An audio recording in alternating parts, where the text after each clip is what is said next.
Hello दोस्तों, आप सभी का स्वागत है मेरे YouTube चैनल पर। मेरा नाम है भीम सोनकर और आप सभी पढ़ रहे हैं संविधान से संबंधित वीडियो लेक्चर।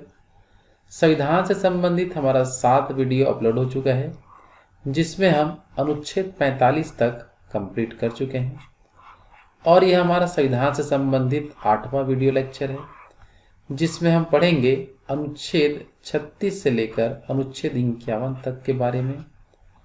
और यह जो अनुच्छेद 36 से जो 51 है, इसका संबंध है आपका राज्य के नीति निदेशक तत्व, जिसे हम शॉर्ट में कहते हैं डीपीएसपी। ठीक है, तो आज हम पूरा डीपीएसपी से संबंधित पूरा चर्चा करेंगे, जो अनुच्छेद 36 से 51 तक है। और साथ ही साथ ये जो डीपीएसपी है, यह संविधान के अंतर्गत भाग 4 के अंतर्गत उल्लेखित है। इससे पहले 7वें नंबर तक वीडियो तक हम भाग 3 तक पूरा कंप्लीट कर चुके हैं। यदि आप वह वीडियो नहीं देखें तो ज़रूर वह वीडियो ज़रूर देखें। हमारे YouTube चैनल का नाम है भीम सर। आप इस नाम से YouTube चैनल को सर्च कर सकते हैं और संविधान का प्लेलिस्ट बना हुआ है, उसमें कंटिन्यू लाइन से 7 वीडियो अपलोड कर चुके गए हैं, उसे आप ज़रूर देखें। उसके बाद यह 8वां वीडियो देखकर हम यहाँ से यहाँ तक अनुच्छेद पूरा कंप्लीट करेंगे। तो चलो स्टार्ट करते हैं आज का हमारा वीडियो लेक्चर। चलो, तो सबसे पहले हम देखते हैं संविधान के अंतर्गत हम भाग 4 पढ़ रहे हैं। इस भाग 4 का संबंध किससे है, तो आपको बताना है राज्य के नीति निदेशक तत्व, जिसे हम शॉर्ट में क्या बोलते हैं, डीपीएसपी। डीपीएसपी का फुल फॉर्म यहाँ लिखा हुआ आप देख सकते हैं, directive principle of state policy. इसे हम डीपीएसपी के नाम से जानते हैं और हिंदी में कहते हैं राज्य के नीति निदेशक तत्व के नाम से जानते हैं। और ये जो हमारा डीपीएसपी है, इसके अंतर्गत हम कहाँ से कहाँ तक अनुच्छेद पढ़ेंगे, तो अनुच्छेद 36 से लेके 51 तक का पूरा अनुच्छेद इसके अंतर्गत हम देखते हैं। ठीक है, चलो आगे बढ़ते हैं। मुख्य रूप से डीपीएसपी का हम बात करें, ये जो टॉपिक है डीपीएसपी, इसको कौन से देश के संविधान में भारत लिया गया है, तो आपको ध्यान में रखना है कि संविधान निर्माताओं ने यह विचार 1937 में निर्मित आयरलैंड के संविधान से लिया गया। बहुत बड़े क्वेश्चन आता है मुख्य रूप से कि डीपीएसपी संबंधी जो विषय है, ये कौन से देश के संविधान से भारत ने लिया है, तो आपको क्या बताना है, आयरलैंड के संविधान से लिया गया है। ठीक है, अब बात आता है कि आयरलैंड वाले जो थे, ये जो विषय है, ये कहाँ से लिए हैं, तो आगे बढ़ते हैं। आयरलैंड के संविधान में इसे स्पेन के संविधान से ग्रहण किया गया है। तो आयरलैंड का जो संविधान है, ये जो संविधान इन्होंने कहाँ से ग्रहण किया है, तो स्पेन से ग्रहण किया है, ये आपको ध्यान में रखना है। ठीक है, चलो इस हमारा जो डीपीएसपी है, इसके संबंध में कुछ लाइनें बताई गई है। जैसे आपको याद रखना है कि मूल अधिकारों के 7 निदेशक तत्व संविधान की आत्मा एवं दर्शन है, ये आपको ध्यान में रखना है। ठीक है, तो डीपीएसपी क्या है बता दीजिए, तो ये हमारे संविधान की आत्मा और दर्शन कहा जाता है। लेकिन किसके साथ मिला के कहते हैं, तो मूल अधिकारों को हम यदि डीपीएसपी में मिला देते हैं तो दोनों को हम एक साथ क्या बोल सकते हैं, संविधान की आत्मा एवं दर्शन कह सकते हैं। ठीक है, चलो आगे बढ़ते हैं। मुख्य रूप से एक व्यक्ति थे जिनका नाम है आपका, जो बहुत ही फेमस व्यक्ति जिनका नाम है आपका ग्रैनविल ऑस्टिन। ग्रैनविल ऑस्टिन ने भी कुछ लाइनें कहा है, तो आपको ध्यान में रखना है। तो ग्रैनविल ऑस्टिन ने निदेशक तत्व और अधिकारों को संविधान की मूल आत्मा कहा है। तो डीपीएसपी और जो हमारा मूल अधिकार है, इनको संविधान की क्या कहा है बता दो, मूल आत्मा कहा है। किसने कहा है, किस व्यक्ति ने कहा है, तो ग्रैनविल ऑस्टिन ने ऐसा कहा है। ठीक है, चलो आगे बढ़ते हैं। डीपीएसपी की कुछ विशेषताएं हम देखते हैं कि डीपीएसपी जो है हमारा मुख्य रूप से जो निदेशक तत्व है, वो है क्या चीज़, तो इस लाइन को आपको ध्यान से पढ़ना है, जिसमें बताया गया आपका राज्य की नीति के निदेशक तत्व नामक इस उक्ति से यह स्पष्ट होता है कि नीतियों एवं कानूनों को प्रभावी बनाते समय राज्य इन तत्वों को ध्यान में रखेगा। देखो, जैसे कि मान लो हम बात करते हैं जो राज्य क्या होता है, तो जितनी भी सरकारी संस्थाएं हैं, चाहे वो केंद्र सरकार की हो, राज्य सरकार की हो, या उनके तहत संचालित जो भी संस्था है, उन सभी को हम राज्य कहते हैं, जिसका उल्लेख आपको 2 जगह देखने मिलेगा। एक अनुच्छेद 12 में भी इसको परिभाषित किया गया है, और हम निदेशक तत्व में देखेंगे कि अनुच्छेद 36 के अंतर्गत भी इसे परिभाषित किया गया है। तो जो भी राज्य होंगे, और ये कोई भी राज्य यदि कानून बनाते हैं, क्या बनाते हैं? कानून। तो कानून बनाते समय आपको ये ध्यान में रखना है कि निदेशक तत्वों में जो लाइन लिखी गई है उसको ध्यान में रख के बनाएं, ताकि जनता की भलाई के लिए सरकार काम कर सके। तो उसके लिए क्या जरूरी है, तो आपको ध्यान में क्या रखना है, तो निदेशक तत्व के अंतर्गत जो भी पॉइंट लिखे होंगे उनको ध्यान में रख कर ही क्या तैयार किया जाए, कानून बनाया जाए जनता के लिए। ये यहाँ कहना है निदेशक तत्व का, वही एक उद्देश्य बता सकते हैं। ठीक है, चलो आगे बढ़ते हैं। नेक्स्ट हम आगे बढ़ते हैं, कुछ अनुच्छेदों की चर्चा कर लेते हैं। जैसे कि हमारा सबसे पहला जो अनुच्छेद है अनुच्छेद 36। अनुच्छेद 36 के अनुसार भाग 4 में राज्य शब्द का वही अर्थ है जो मूल अधिकारों से संबंधित भाग 3 में था। तो भाग 3 के अंतर्गत जो राज्य शब्द का परिभाषा दिया गया है, और राज्य शब्द का परिभाषा दिया गया भाग 3 के अंतर्गत अनुच्छेद 12 में, और अनुच्छेद 12 के अंतर्गत जो राज्य शब्द को परिभाषित किया है वही सेम अर्थ अनुच्छेद 36 का है, 36 में है, ये आपको बताया गया बस। तो आपका एग्जाम में जो क्वेश्चन आता है कि राज्य शब्द को कहाँ कहाँ पर बताया गया है, कहाँ कहाँ परिभाषित किया गया है, तो मुख्य रूप से अनुच्छेद 12 और अनुच्छेद 36 दोनों में ही राज्य शब्द को बताया गया। और अभी मैं पहले चर्चा कर चुका हूँ राज्य शब्द क्या है। ठीक है, चलो आगे बढ़ते हैं। हम डीपीएसपी का बात करें मुख्य रूप से, तो डीपीएसपी जो है इसका उद्देश्य क्या है, तो डीपीएस का जो मुख्य उद्देश्य हम देखें, ये लाइन आपको बहुत ही महत्वपूर्ण है। डीपीएसपी का मुख्य उद्देश्य है लोक कल्याणकारी राज्य का निर्माण करना। किसका निर्माण करना? जो डीपीएसपी हमारा, इसका मुख्य उद्देश्य क्या है बता दीजिए। तो इसका मुख्य उद्देश्य है आपका लोक कल्याणकारी राज्य का स्थापना करना। तो लोक कल्याणकारी का मतलब ये होता है कि जनता को सभी प्रकार की सुविधाएं उपलब्ध कराना, सभी प्रकार की सेवाएं प्रदान करना। तो इस तरीके की चीज़ों को हम एक शब्द में बोलते हैं लोक कल्याणकारी। ठीक है, तो लोगों के कल्याण के लिए जो भी कार्य किए जाएंगे उन्हें हम लोक कल्याणकारी बोलेंगे। और डीपीएसपी को बनाने का यही एक उद्देश्य है कि हमारे देश के अंतर्गत लोक कल्याण के राज्य का निर्माण हो सके। ठीक है, यही जो हमारा डीपीएसपी है इसका और क्या उद्देश्य है, तो डीपीएसपी के तहत ये बताया गया है कि आर्थिक और सामाजिक लोकतंत्र की स्थापना भी करना है। देखो सबसे पहले क्या करना है, डीपीएसपी के जितने भी अनुच्छेद होंगे उसके तहत राज्य जो भी काम करेगा, पहला चीज क्या ध्यान में रखना है कि उन्हें राज्य को लोक कल्याणकारी के रूप में निर्मित करना है। साथ ही साथ अपने राज्य में आर्थिक और सामाजिक लोकतंत्र की स्थापना करना है कि जनता में जितने भी परेशानी है आर्थिक रूप से उनको ठीक करे, सामाजिक रूप से जो भी परेशानी है उनको ठीक करना है, और उस अनुसार से राज्य क्या बना सकता है, कानून बना सकता है। ठीक है, तो इस सभी चीज़ों को राज्य को ध्यान में रखना है कानून बनाते समय। ठीक है, चलो आगे हम बढ़ते हैं। जो हमारा निदेशक तत्व है वो एक प्रकार का आपका किस प्रकार का विषय है, तो ये आपका गैर न्यायोचित। गैर न्यायोचित का मतलब ये होता है जैसे कि आप डीपीएसपी के अंतर्गत जितने भी प्रावधान लिखे गए हैं, अगर उसका हनन होता है, सरकार उसे नहीं मानता है, तो उसके खिलाफ हम न्यायालय में नहीं जा सकते। ये कहना होता है गैर न्यायोचित का मतलब। इसका मतलब ये होता है कि यदि डीपीएसपी के अंतर्गत जो भी प्रावधान है उसका हनन होने पर न्यायालय कुछ नहीं कर सकता, इस पर यह कहना होता है मुख्य रूप से। ठीक है, चलो आगे बढ़ते हैं। तो डीपीएसपी से संबंधित कुछ सामान्य जानकारी आपको ध्यान में रखना है। कुछ अनुच्छेदों का बात करते हैं। इसके अलावा जैसे हम बात करें कि डीपीएसपी जो होता है वो केंद्र, राज्य एवं स्थानीय सरकार इन्हें लागू करने के लिए बाध्य नहीं है। देखो जैसे कहने वाला डीपीएसपी के अंदर जो भी नियम है उसको लागू करने के लिए केंद्र सरकार, राज्य सरकार या जो स्थानीय सरकारें हैं वो बाध्य नहीं है। मतलब ये इनके इच्छा अनुसार है।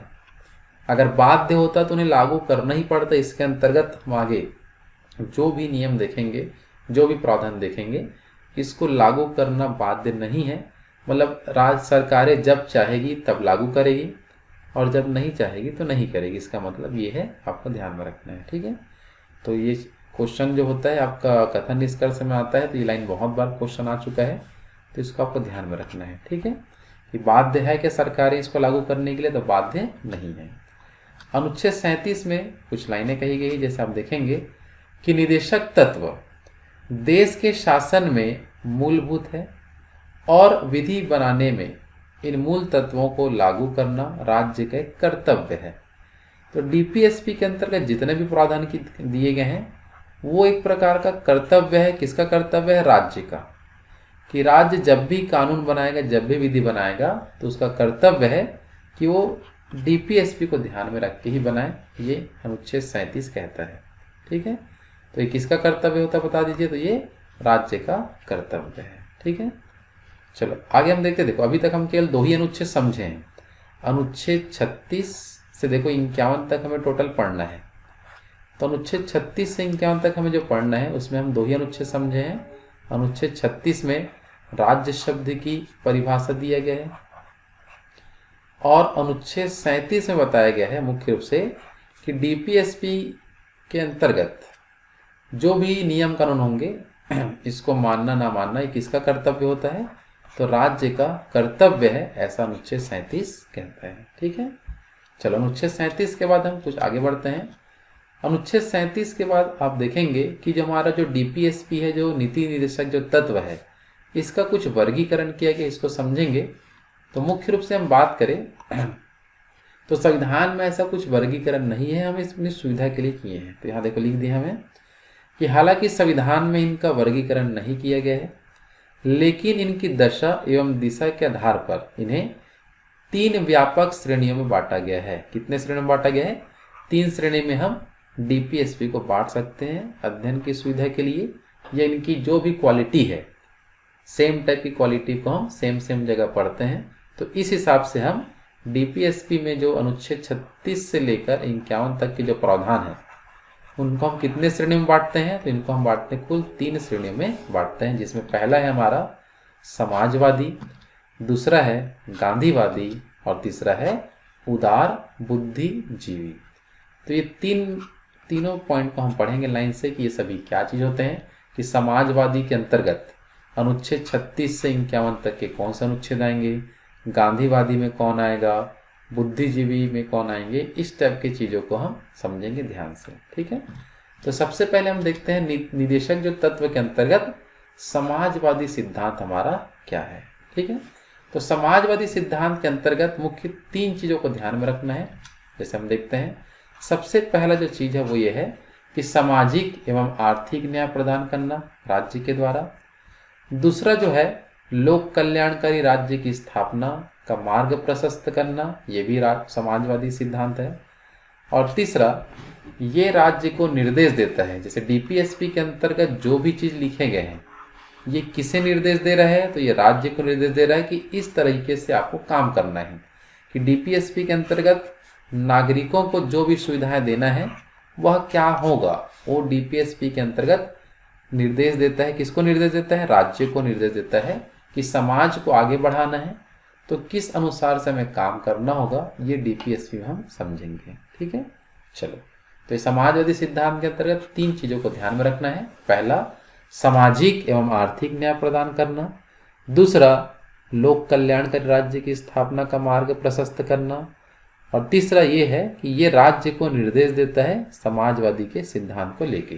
ठीक है, तो चलो सबसे पहले हम देखते हैं मुख्य रूप से कि अनुच्छेद 38 में समाजवादी सिद्धांत का उल्लेख हमें देखने मिलता है। जैसे कि यहाँ बताया गया है कि लोक कल्याण की अभिवृद्धि के लिए सामाजिक, आर्थिक और राजनीतिक न्याय द्वारा सामाजिक व्यवस्था को सुनिश्चित करना है।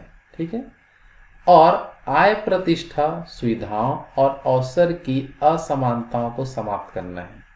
तो अनुच्छेद 38 क्या कहता है, आप ध्यान से देखेंगे। तो अनुच्छेद 38 का संबंध है कि लोक कल्याण की अभिवृद्धि हमें मुख्य रूप से करना है, जिसके लिए क्या किया जाएगा?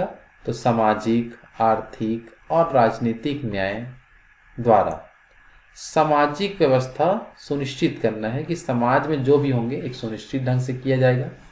और जो भी असमानताएं हैं, जैसे आय को लेकर असमानता हमारे देश में है, प्रतिष्ठा को लेके देश में असमानताएं हैं, विभिन्न सुविधाओं को लेकर असमानताएं हमें देखने मिलती है, और अवसरों की जो असमानता है इसको हमें क्या करना है, समाप्त करना है। किस अनुच्छेद में से लिखा है, तो अनुच्छेद 38 में लिखा है। और ये सभी काम किन्हें करना है, तो ये सभी काम करना है किनको, राज्य को। ये राज्य का क्या है, एक प्रकार का कर्तव्य है। डीपीएस में जो भी लिखा है सब एक प्रकार का कर्तव्य है राज्यों का। इन्हें करना ना करना किस पे ऊपर निर्भर करेगा, राज्य ऊपर। तो अनुच्छेद 38 सबको समझ में आ गया होगा।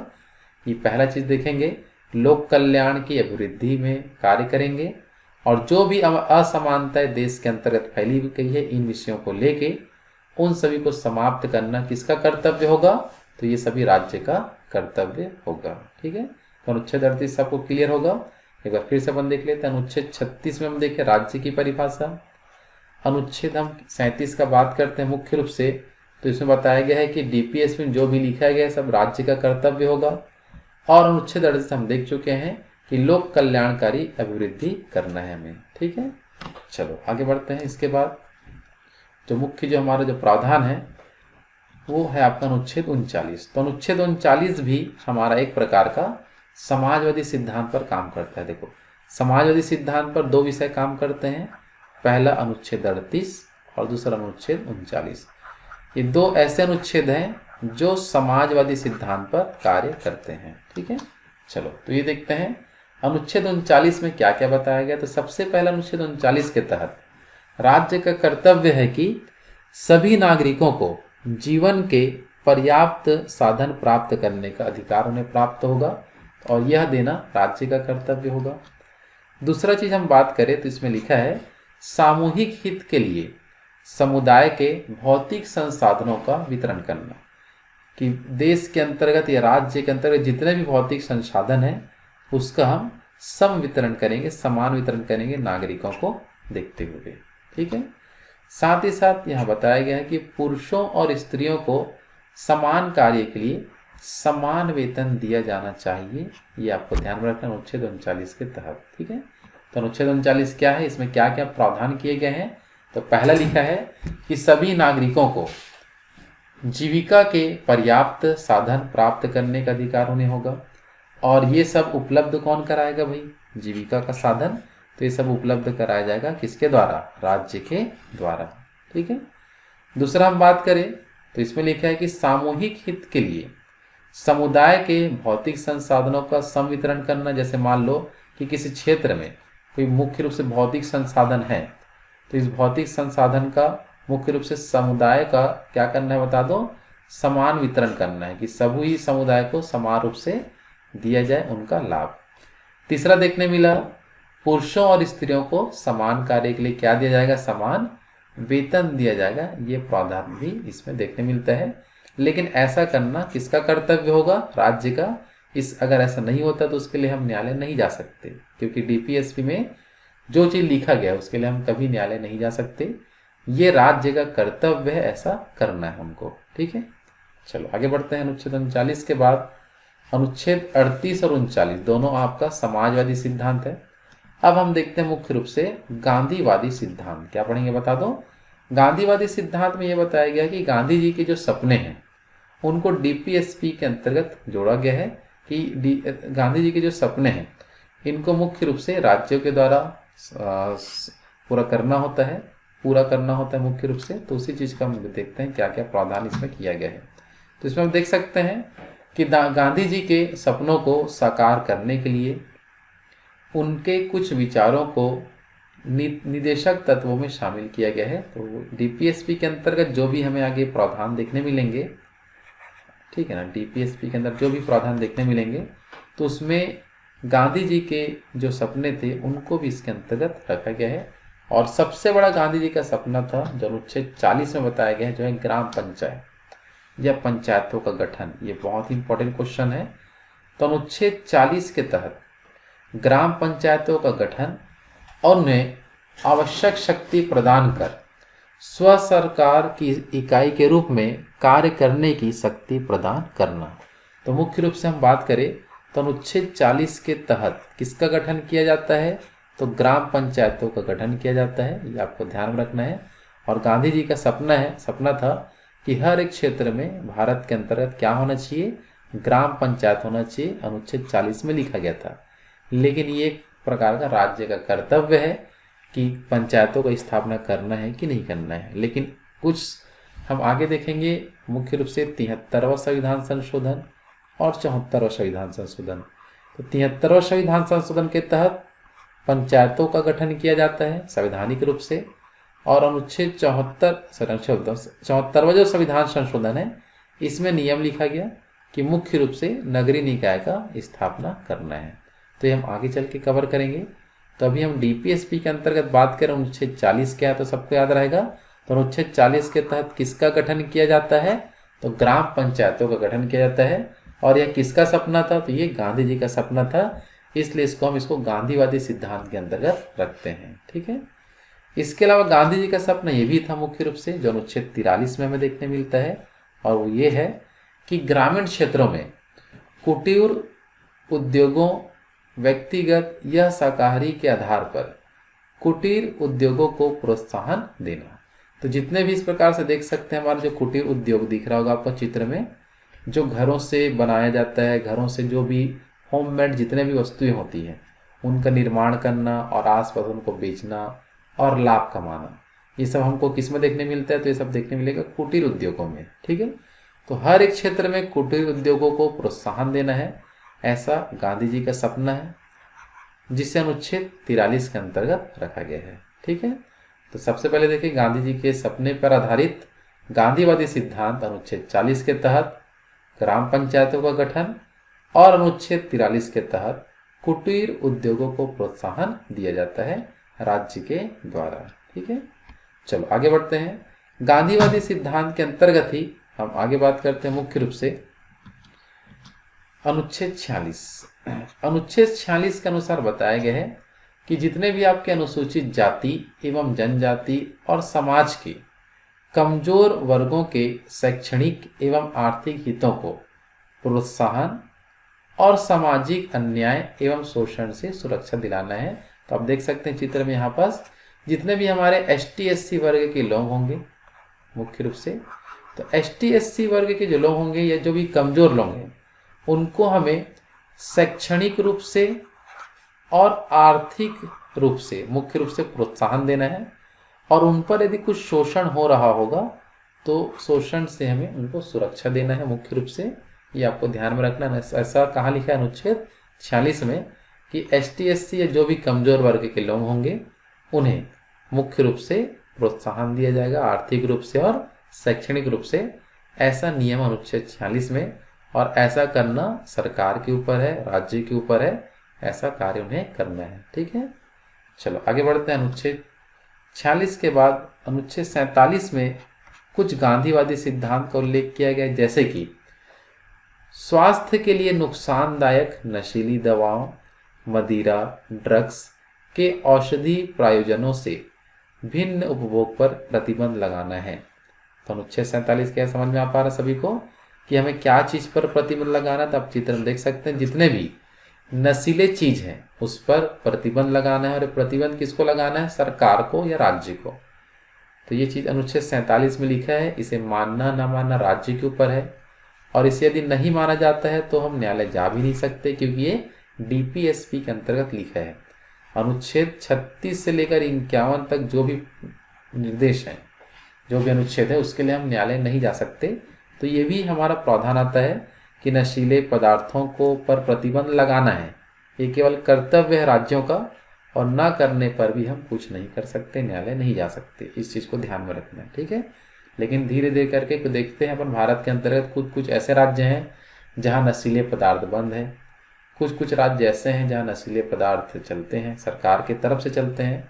तो ये सब सरकार के ऊपर है। अनुच्छेद 47 के अनुसार ऐसा प्रतिबंध लगाना है, ये सब कहा गया है, बस लगाना लगाना वो गवर्नमेंट के ऊपर है। ठीक है। चलो आगे बढ़ते हैं। गांधीवादी सिद्धांत के अंतर्गत लिया गया अनुच्छेद 48 को भी शामिल किया गया, और इसमें बताया गया है मुख्य रूप से कि गाय, बछड़ा व अन्य दुधारू पशुओं की बलि पर रोक और उनकी नस्लों में सुधार को प्रोत्साहन देना है। जैसे देखते हैं कि बहुत सारी जगह पर गाय को मारा जाता है, जिसकी पूजा की जाती है उन्हें मारा जाता है, तो ऐसा नहीं होना चाहिए मुख्य रूप से। तो अनुच्छेद 48 में प्रावधान है कि जितने भी हमारे गाय हैं, बछड़ा है, ये अन्य दुधारू जो पशु हैं जो दूध देते हैं, उनके जो बलि पर रोक लगाना है। जैसे कि मंदिरों में भी कहीं कहीं बकरों का जो बलि चढ़ाते हैं, गाय वगैरह का, तो ये सब करना गलत है, ऐसा अनुच्छेद 48 कहता है। ठीक है, उन पर क्या लगाना है, हमें प्रतिबंध लगाना है और उसके नस्लों में सुधार करना है, ये सबको प्रोत्साहन देना है, ना कि बलि जो चढ़ाया जा रहा है ऐसा नहीं करना है। हमें उनको और आगे सही रखना है और उनके नस्लों को सुधार करना है, प्रोत्साहन देना है। ये अनुच्छेद 48 के तहत सरकार को करना होता है मुख्य रूप से। ठीक है, चलो आगे बढ़ते हैं। अनुच्छेद 48 तक सबको क्लियर हो चुका होगा। तो ये जो अनुच्छेद हम देखिए अभी मुख्य रूप से ये सब गांधीवादी सिद्धांत के अंतर्गत आता है। तो गांधीवादी का बात करें, इससे पहले हम क्या देखे थे, समाजवादी। समाजवादी सिद्धांत के अंतर्गत कौन कौन से अनुच्छेद को रखा गया है, तो समाजवादी सिद्धांत के अंतर्गत आप पढ़े अनुच्छेद 38 और अनुच्छेद 39। ठीक है, गांधीवादी जो हमारा सिद्धांत है इसके अंतर्गत हम कौन कौन सा अनुच्छेद पढ़े मुख्य रूप से, तो सबसे पहले हम देखें अनुच्छेद 40 पंचायतों के गठन से रिलेटेड, फिर देखें अनुच्छेद 43 मुख्य रूप से जो आपका था कुटीर उद्योग के बारे में, फिर देखें हम मुख्य रूप से अनुच्छेद 46। अनुच्छेद 46 में हमें देखने मिला मुख्य रूप से जो भी ST SC वर्ग के लोग हैं उनको प्रोत्साहन देना है आर्थिक और शैक्षणिक रूप से। फिर हम देखें अनुच्छेद 47 जिसमें नशीले पदार्थों पर प्रतिबंध लगाने का बात कहा गया है। और फिर हम देखें अनुच्छेद 48। तो अनुच्छेद 48 में क्या कहा गया है, तो इसमें कहा गया है जितने भी गाय बछड़ा दुधारू जो पशु हैं उन पर उनके बलि पर रोक लगाना है और उनकी नस्ल को आगे बढ़ाना है, ऐसा अनुच्छेद 48 कहता है। ठीक है, तो ये जो पूरा था हमारा मुख्य रूप से गांधीवादी सिद्धांत के अंतर्गत था, ये पूरा था हमारा मुख्य रूप से समाजवादी सिद्धांत। एक अंतिम सिद्धांत हमारा बचा हुआ है तो मुख्य रूप से जिसे हम बोलते हैं यहाँ उदार बौद्धिक सिद्धांत। ठीक है, क्या नाम से जानते हैं, तो उदार बौद्धिक सिद्धांत के अंतर्गत हम बात करें कौन कौन से अनुच्छेदों को लिया गया है, तो इसके अंतर्गत सबसे पहला अनुच्छेद 44 को लिया गया है उदार बौद्धिक सिद्धांत, जिसमें अनुच्छेद 44 कहता है कि भारत के समस्त राज्य क्षेत्र में नागरिकों के लिए समान सिविल संहिता लागू की जाएगी। तो जो भी कानून होगा वो समान होगा सभी के लिए। सिविल संहिता के अंतर्गत अनुच्छेद 44 में लिखा है, ये भी क्वेश्चन बहुत बार आता है कि समान सिविल संहिता का उल्लेख किस अनुच्छेद में है देश के संविधान के अंतर्गत, तो अनुच्छेद 44 में है। ये क्वेश्चन बहुत बार आ चुका है, वेरी वेरी इंपॉर्टेंट कर लेना इसको। आगे बढ़ते हैं, बौद्धिक सिद्धांत के अंतर्गत हम बच्चों की दृष्टि के देखते हैं तो अनुच्छेद 45 में लिखा है कि 14 वर्ष की सभी बालकों को 14 वर्ष की आयु पूरी करने तक निःशुल्क और अनिवार्य शिक्षा देना है। तो आपको ध्यान में रखना है कि 14 वर्ष से कम उम्र के जो भी बच्चे होंगे उसको निःशुल्क और अनिवार्य शिक्षा प्रदान करना है। ये किसका कर्तव्य है, तो ये कर्तव्य है राज्य का। किसका कर्तव्य है, राज्य का कर्तव्य है। किस अनुच्छेद के तहत, अनुच्छेद 46 के तहत ये कर्तव्य बताया गया, तो ये आपको ध्यान में रखेंगे। अनुच्छेद 44 क्या था, तो ये था समान सिविल संहिता के संबंध में। आगे हम डिटेल से पढ़ेंगे, जब कानून पढ़ेंगे, सुप्रीम कोर्ट पढ़ेंगे, तो इसमें समान सिविल संहिता क्या है उसको अच्छे से चर्चा करेंगे।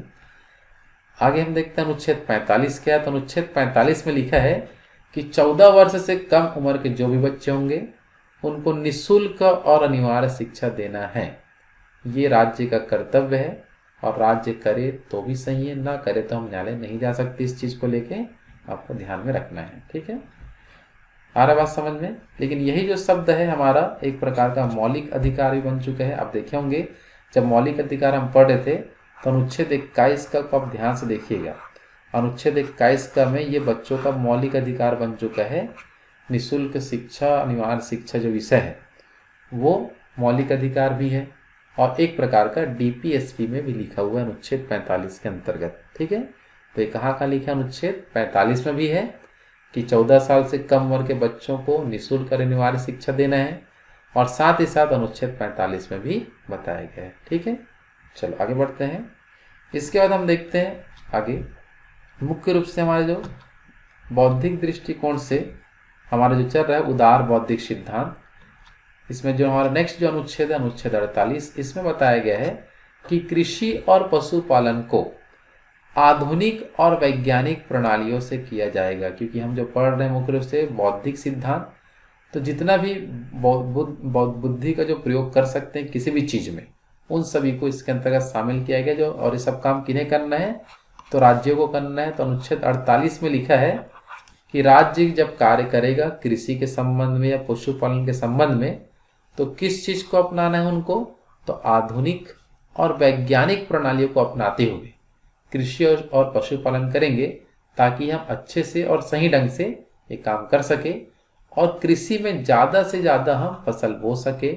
ये आपको ध्यान में रखना है, ठीक है। तो अनुच्छेद 48 सबको क्लियर हो गया होगा बौद्धिक सिद्धांत के अंतर्गत कि कृषि और पशुपालन जब भी करेंगे तो आधुनिक प्रणालियों को लेके काम करेंगे, ठीक है।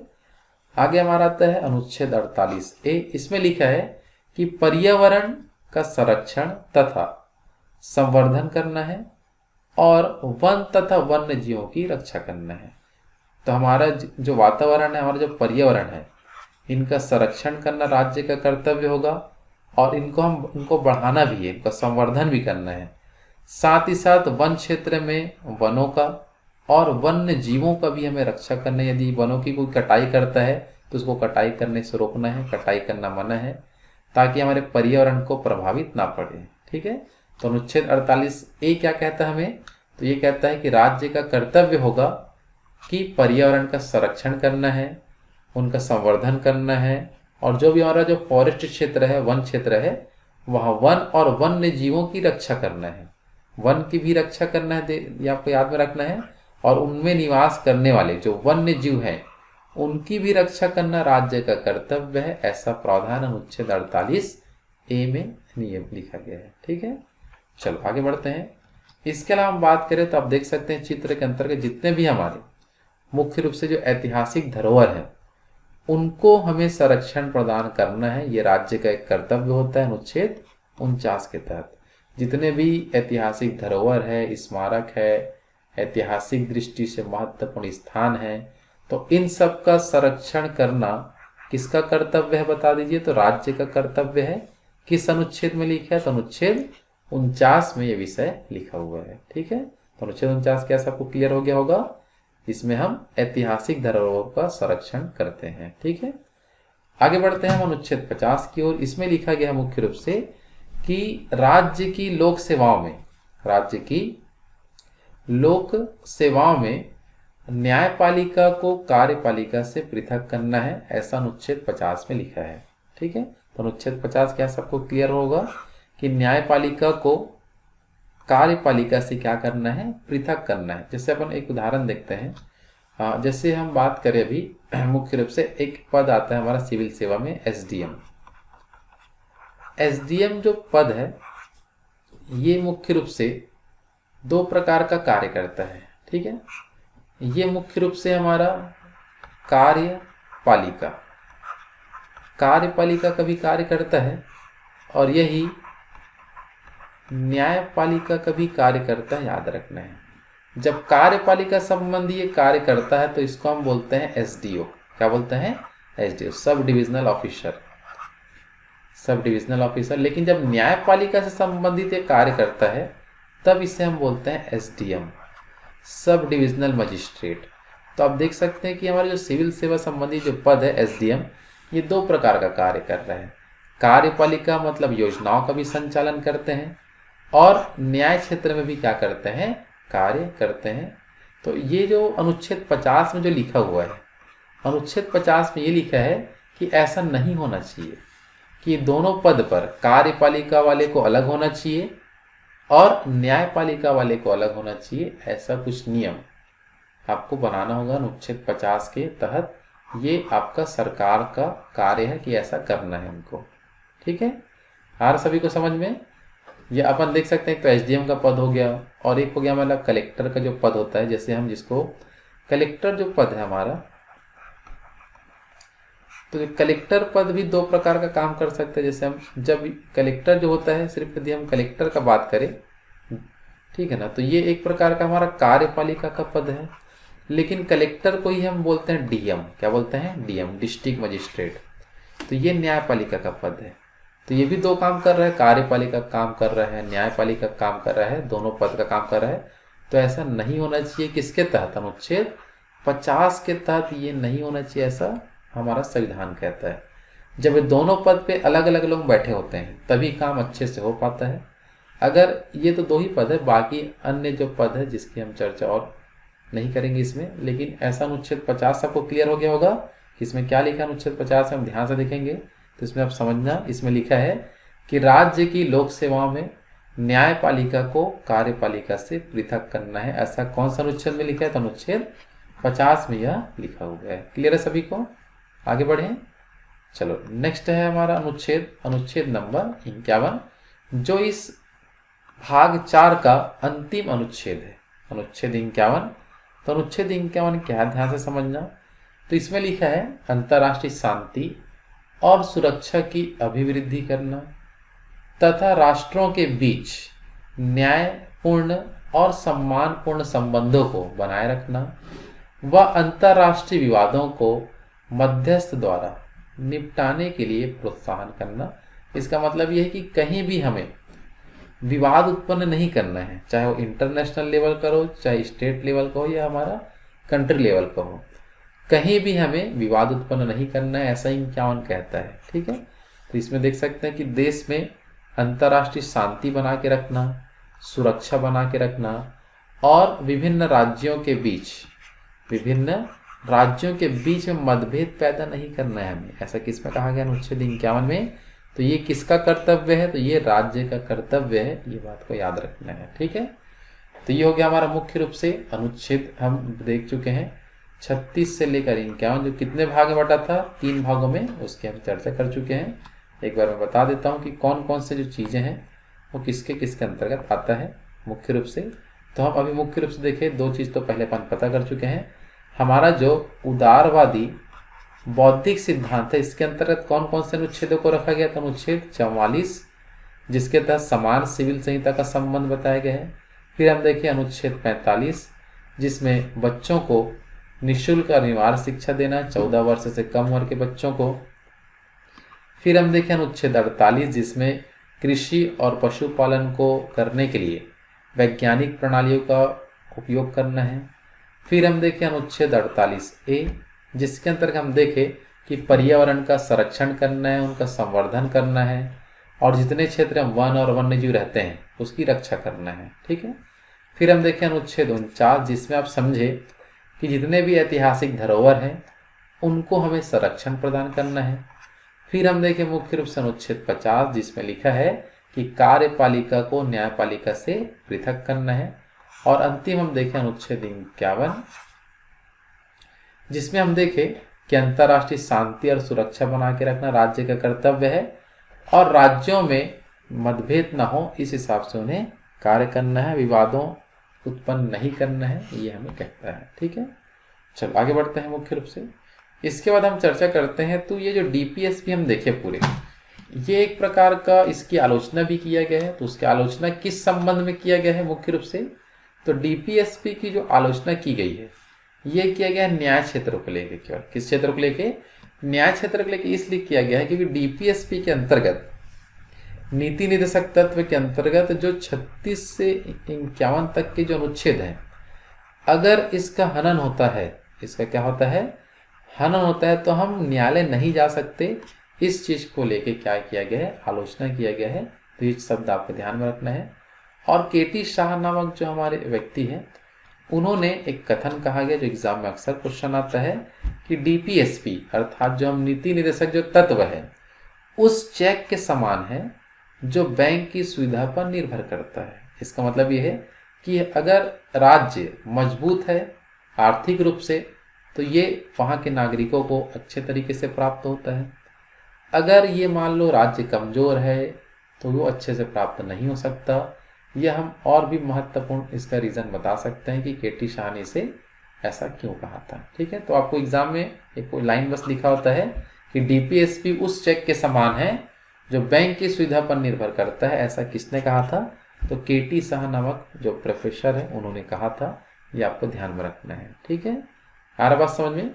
तो अभी तक हम जो पढ़ चुके हैं, जैसे कि हम इसमें देखे हैं कि नागरिकों के लिए, भारत की नागरिकों या जनता के लिए जो 2 प्रकार की चीज़ें लाई गई है संविधान के अंतर्गत, जो हम भाग 3 में जो पढ़ते हैं जिसको हम बोलते हैं मौलिक अधिकार, मुख्य रूप से मौलिक अधिकार, और भाग 4 में हम जो पढ़ते हैं संविधान के उसको बोलते हैं मौलिक कर्तव्य। क्या बोलते हैं? मौलिक कर्तव्य।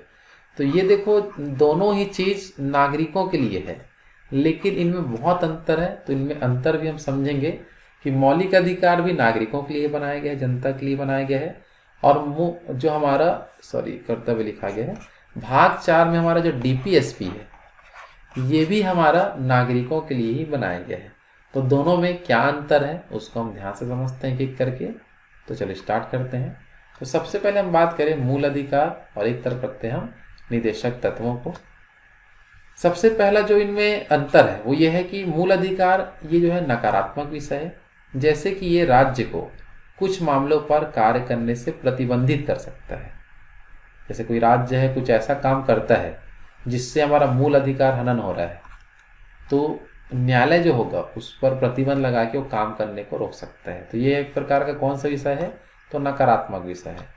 लेकिन जो हमारा निदेशक तत्व है डीपीएसपी जो है ये सकारात्मक है। राज्य को कुछ मामलों पर इनकी आवश्यकता होती है, मतलब राज्य यदि कुछ करता है तो आराम से कर सकता है, कोई इस पर रोक टोक नहीं लगा सकता, ये ध्यान में रखना है। ठीक है। दूसरा हम बात करें अंतर को लेके, तो ये आपका न्यायोचित होते हैं, तो इनके हनन होने पर हम न्यायालय जा सकते हैं।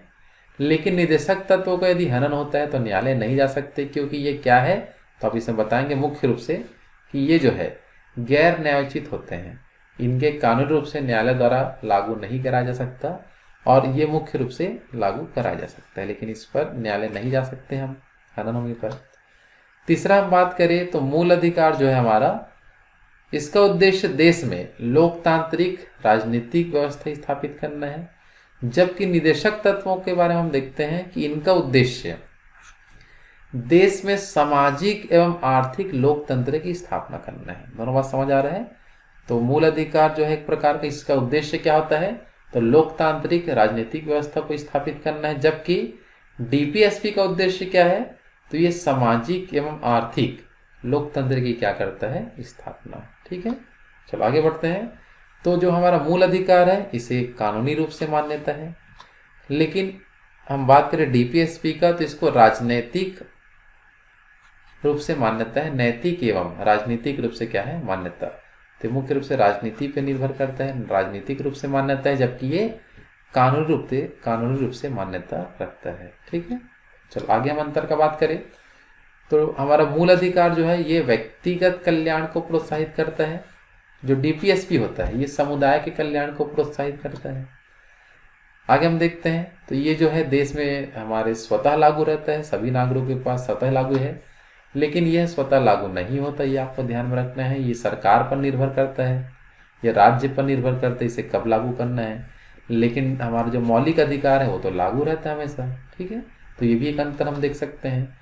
इसके अलावा हम बात करें मुख्य रूप से न्यायालय इस बात के लिए बाध्य है कि किसी भी मूल अधिकार के हनन की विधि को वह गैर संवैधानिक एवं अवैध घोषित कर सकता है।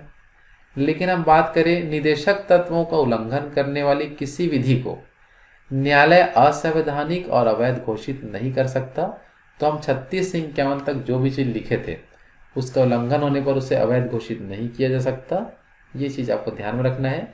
लेकिन मौलिक अधिकार का यदि हनन होता है कहीं भी तो उसे अवैध घोषित किया जा सकता है, उनके नियमों को इस बात को ध्यान में रखना है। ठीक है, तो ये हमारे प्रमुख अंतर थे जिसको आपको ध्यान में रखना है। क्लियर है सभी का? चलो, तो इस हिसाब से हमारा मुख्य रूप से भाग 4 कंप्लीट हो चुका है। ठीक है, तो भाग 4 का अर्थात हम इनका अनुच्छेद 51 तक पूरा पढ़ चुके हैं, ये आपको ध्यान में रखना है। कल के वीडियो में हम आगे भाग 4 का पढ़ेंगे, जिसमें मुख्य रूप से मौलिक कर्तव्यों की चर्चा है, और हमारे संविधान के अंतर्गत अभी वर्तमान में नागरिकों के लिए कुल 11 मौलिक कर्तव्य हैं, उन्हें हम कल चर्चा करेंगे। और साथ ही कल हम पढ़ेंगे भाग 5। भाग 5 बहुत ही बड़ा विषय होता है जो केंद्र सरकार संबंधी विषय है, तो इन्हें हम कल चर्चा करते हैं। तो आज के लिए हमारा क्लास यही रहता है। कुछ सामान्य जानकारी हमारे एकेडमी को लेके है। हमारी संस्था का नाम है कैरियर एकेडमी, ये हमारी ऑफलाइन संस्था है। जो दल्ली राजरा में संचालित है, जिला बालोद छत्तीसगढ़ के अंतर्गत। हमारी संस्था के द्वारा चैप्टर वाइज टेस्ट सीरीज लाया गया है और इसका इम्पोर्टेंस क्या है इसको हम ध्यान में देंगे। ये क्यों आवश्यक है इसको आपको ध्यान से समझना है। जैसे आप वीडियो में कंप्लीट आप जो भी चीज़ पढ़े DPSP के बारे में, यदि आपको इसका PDF चाहिए, जो भी हम स्क्रीन में देखें उसका कंप्लीट PDF चाहिए, और इस विषय को लेकर हमारे एग्ज़ामों में जो भी क्वेश्चन आए हैं उसका ऑब्जेक्टिव क्वेश्चन चाहिए, तो ये दोनों चीज़ आपको मिल सकते हैं इसको ज्वाइन करने के पास। टेस्ट सीरीज ज्वाइन करने के बाद दोनों मिलेंगे। अगर ज्वाइन नहीं करते हैं तो आप केवल वीडियो ही देख पाएंगे, और वीडियो देख पाएंगे लेकिन आप PDF प्राप्त नहीं कर पाएंगे। एग्ज़ाम में क्या क्वेश्चन आया है इसको भी नहीं देख पाएंगे। तो यदि आप जो वीडियो देख रहे हैं मेरा, अगर उनको ये chapter wise test series join करना है तो कैसे ज्वाइन कर सकते हैं, उसका एक सिंपल सा प्रोसेस है, उसको ध्यान से देखिए जल्दी से। और टेस्ट सीरीज को ज्वाइन करने के बाद कौन कौन से एग्ज़ाम के लिए आप बेहतर तैयार हो पाएंगे। तो जैसे आप यदि रेलवे की तैयारी कर रहे हो, या बैंकिंग का तैयारी कर रहे हो, या SSC की तैयारी कर रहे हो, PSC की तैयारी कर रहे हो किसी स्टेट PSC का, या आप व्यापम से संबंधित कोई भी तैयारी कर रहे हो, तो इन किसी भी एग्ज़ाम का आपको तैयारी करना है तो आप इस टेस्ट सीरीज को जरूर ज्वाइन करें। एकदम आसान है टेस्ट सीरीज को ज्वाइन करना।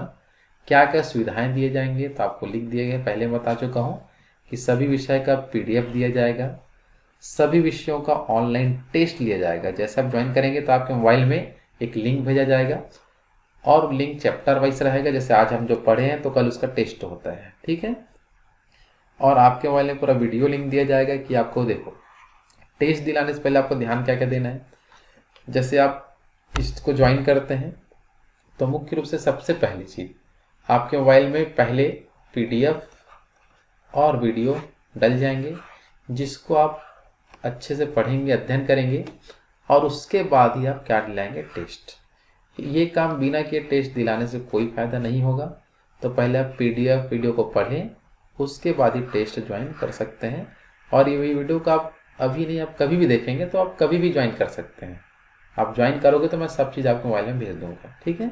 तो घर बैठे ही आप यदि अपनी प्रतियोगिता परीक्षा की तैयारी करना चाहते हैं तो इससे अच्छा मौका और नहीं हो सकता एग्ज़ाम की तैयारी के लिए। साथ ही साथ इस टेस्ट सीरीज़ को ज्वाइन करने के लिए आप, ये हमारा व्हाट्सएप नंबर है, कॉलिंग नंबर है, आप कॉल भी कर सकते हैं, व्हाट्सएप भी कर सकते हैं कि हमें टेस्ट सीरीज़ ज्वाइन करना है संविधान का, तो आपके पास संपूर्ण PDF और लिंक भेज दिया जाएगा।